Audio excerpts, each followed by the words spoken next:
Баршаңызға қайырлы күн. Бүгінгі мастер-класты таңдап келіп отырған сіздерге алғысым шексіз. 15 күнге дейін сақталатын көженің рецептімен бөлісетін боламын. Кез келген дүкенде сатылатын 3,2% коробкадағы сүтті алып, осылай толық қайнатып аламыз. Толық қайнаған сүтті 50 градусқа дейін суытып аламыз. Сүттің градусын байқау үшін сіздерге міндетті түрде кулинарлық осындай термометр керек. 50 градусқа дейін суытып алғаннан кейін ешқандай дәмі жоқ греческий йогурт немесе активияның без вкуса деген түрін аламыз. Төменге қолдануға болатын йогурттардың суретін қойдым.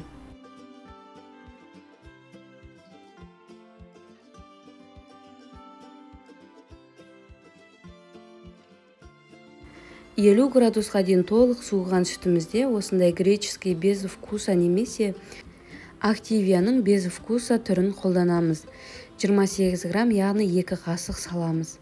Жақсылап араластырып, жылы жерге қозғалтпай 12 сағат қоямыз.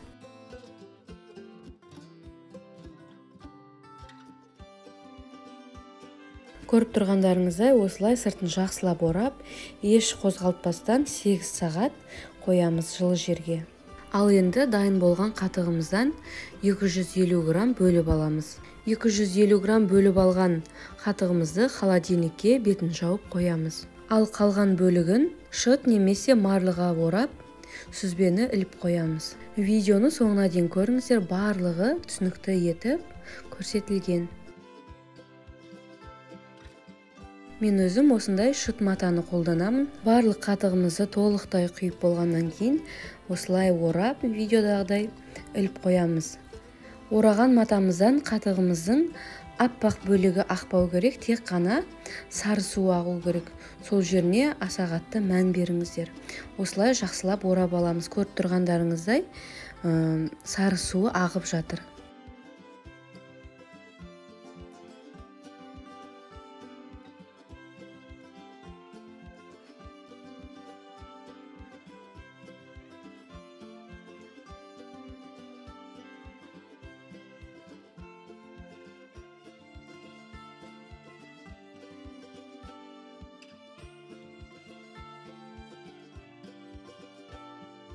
Көріп тұрғандарыңыздай осылай 12 сағат іліп қоямыз. 12 сағаттан кейін бізде сузима дайын болады. Бұл біздің 15 күнге дейін сақталатын көжеміздің құпиясы дәл осы жерінде. Видеоны соңына дейін жақсылап көріп алыңыздар. 12 сағат тұрған сузимамыздың түрі осындай болады. Енді осыны толықтай ыдысымызға салып шығамыз. Матамызға жабысқан барлық сузиманы қасықтың көмегімен барлығын алып аламыз. 250 грамм алып қалған қатығымыздан 2 ас қасық, яғни 28 грамм алсаңыздар болады. Келесі сүтті ұйытуға қолдана берсеңіздер болады.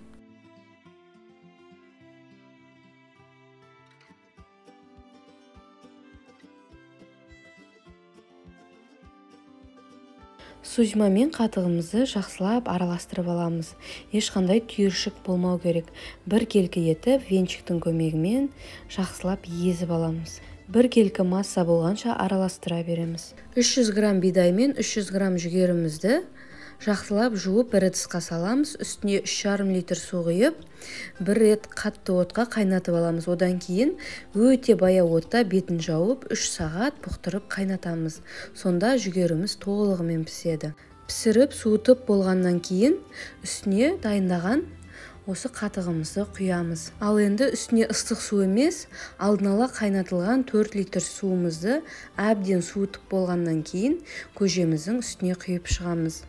Фильтрдегі суды құя салуға болмайды. 4 литр суды қайнатып, әбден суығаннан кейін ғана барып осылай құямыз көжеміздің үстіне.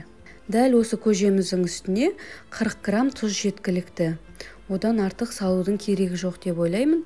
Енді өздеріңіз дәміне қарай салыңыздар, бірақ 40 грамм тура жеткілікті. Ал енді осы көжеміздің үстіне 20-30 грамм базилигімізді осылай ветка түрінде салып қойсақ болады. Көжеге көбісі турап та салады осы базиликті. Бірақ менің ойымша осылай ветка түрінде салып, бір жарты сағат, бір сағатқа қойсаңыздар, соның өзінде дәмі көжеге әдемі болып сіңеді. Ал енді көжемізді баклажкаге құйып шығамыз. Біреуінде сұйығы көп, біреуінде қоюы аз болып қалмасын, бірдей етіп барлығына теңдей етіп бөліп құйып шығамыз. Баклажкалардың сыртына өз логотиптеріңізді жапсырып қойсаңыздар болады.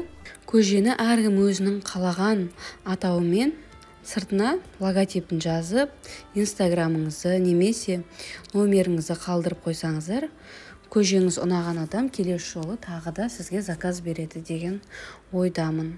Сол үшін баклажканың сыртына логотипті жапсырып, дүкендерге апарып өткізе беріңіздер. Дәл осы көже 15 күнге дейін жарамды.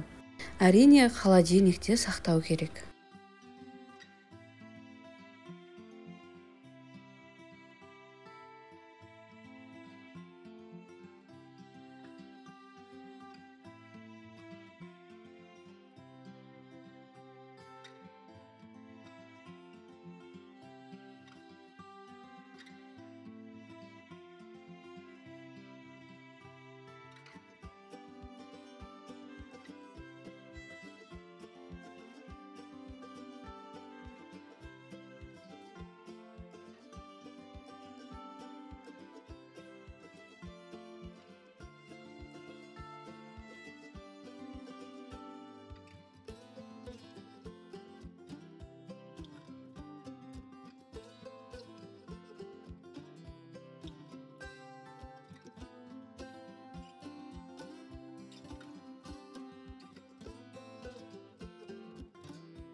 Дәмі өте керемет болып шығады.